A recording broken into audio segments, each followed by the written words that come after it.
Hey guys, welcome back to the channel. If you're new here, welcome to the channel. Today what we're going to do is we're going to come at you with another Mezco 112 review. I know last week we covered the John Constantine that they had done. Excellent figure, still probably in the lineup for my contender of figure of the year. So the next figure we're going to cover from Mezco is going to be their version of Eric Draven from the movie The Crow. Now, if you haven't seen The Crow, of course, it's a dark gothic, heavy metal type fantasy from the 90s. It's about a man that comes back to life after him and his wife are murdered for revenge. Of course, the Crow does bring his soul back to the land of the living, henceforth the title The Crow. Very iconic 90s movie. Sadly, the actor Brandon Lee passed away on set while filming it.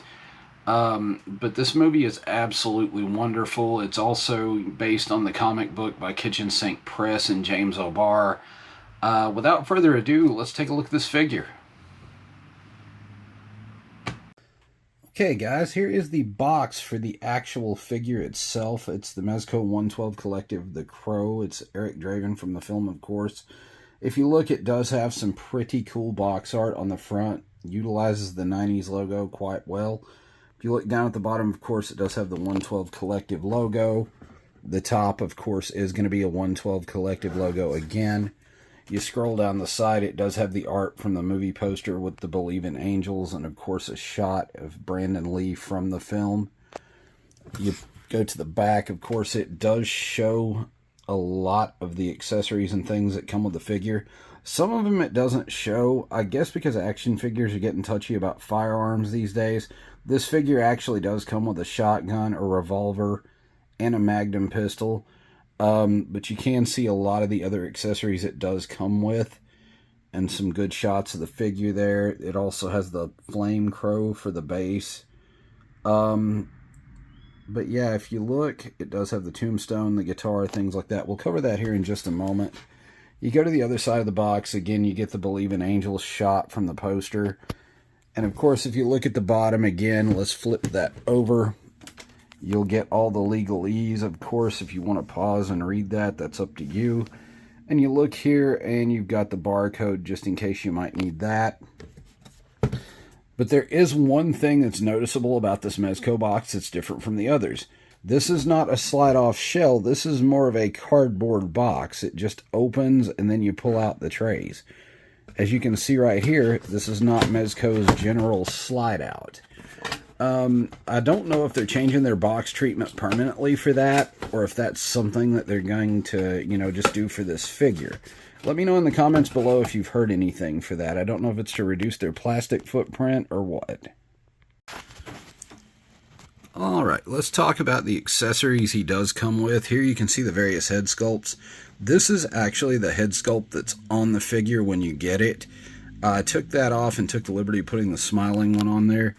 If you look here, you get a slightly more angry head sculpt with the teeth bared, which is really cool. And you get another head sculpt with the mouth slightly open. It does look like Brandon Lee. The likeness is definitely there. These are really good head sculpts. If you look down, you get the mask from the film that inspired the makeup. If you go down here, you'll get the fisted hands he came with out of the box, the open hands, the trigger hands, more fisted hands, and you'll get a pointing hand, and you'll also get the hand with the bullet hole that he looks through in the movie as well. Over here, you'll get the katana. You'll also get the weather vane from the fight scene with Top Dollar. If you go over here to tray 2, you'll get Gabriel the cat, which is really well sculpted.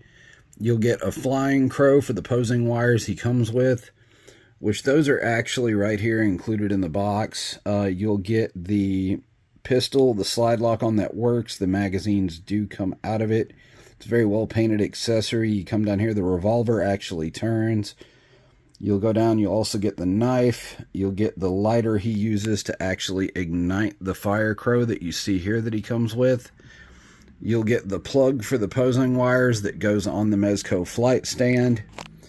And you'll also get the bag for the extra accessories too, just in case you want to throw the box out. And you'll get this really well sculpted tombstone from the film also. This figure is actually extremely loaded. And I feel like for the $100 price point, this is the best Crow figure you can possibly get. Now, outside the box, we do have the figure himself. I've actually taken the liberty of posing him with the shotgun and things like that. He does come out of the box with the coat and the fisted hands and the somber head sculpt on him. The coat, of course, is a pleather material. It's very thin. It does have the battle damage from the film up on the shoulders, like the bullet holes and the stab wounds. If you go down here, of course, the guitar is also out of the box. Very well painted accessory. Of course, the strings aren't real, but it does have the individual fret keys for the guitar, which is pretty cool. And definitely enjoy some silver accents. The hair is very well sculpted on the figure. Of course, you can see the sitting crow for the tombstone that I have posed on his shoulder. The shotgun is actually a pretty great accessory too. The pump actually works on this shotgun. I can't really get the phone to focus right there on that, but that is a pretty cool thing too. The head sculpt, as you can see, the likeness is definitely there. It does have the makeup effect pretty well. The strap for the guitar is adjustable, and also, if you can see on his chest, he does have the ring, which is on opposing wire as well. But definitely the textures, the buttons and things, and all the differences, and the nylon cord that goes up on the thigh like it did in the movie is a great addition to this. The boots are well sculpted. Unfortunately, there's no toe movement, and you get very limited toe rock out of that. But he does have double jointed elbows and double jointed knees. He's got decent ab crunch. The head's on a dumbbell joint, of course, and the neck is also on its own joint. He does have butterfly joints at the shoulders. The coat does limit some of the poses he can get in, but the coat has opposing wire within it as well, up on the collar, down the bottom, and the belt from the coat has opposing wire as well. To remove it, you'll have to take off the hands like I did. And the crow sitting on his shoulder actually does not attach there. I have the feet slid under the collar gently just so it stays there for effect. It doesn't really have a plug-in for that on the tombstone either. And here, last but not least, is going to be the insert for this figure. And it does show you, of course, how the stand assembles and how to plug the crows into that. Again, it's simpler just to put the crow itself under the wired collar gently, just so it looks like it's peeking out from behind its head. It does stay fairly secure. Alright guys, thanks for hanging out with me today and checking out this figure. Of course, it was the Mezco 112 Collective Eric Draven from the movie The Crow. I hope you enjoyed the review today, and what I'll do, like I always do, is go ahead and leave a link to the figure below so you can purchase one of your own. Guys, channel's growing. Everything looks good here. If you like the content you see, I highly advise you to hit the like button, hit that subscribe button, and that notification bell so you know when I post more. You guys are what makes this channel run, and I appreciate every single one of you. Guys, I was able to purchase this figure from my local comic shop, so you might want to check yours too. Of course, my local comic shop is Lemon Juice McGee's Comic Cavalcade here in Somerset, Kentucky. I highly advise you to check it out if you're ever in the area. Really great place to shop. Really good friend of mine. He's actually a really excellent guy. And he does have a ton of comics and collectibles in his shop, including the figure you just saw. With that said, guys, I will punch out, and I will see you later.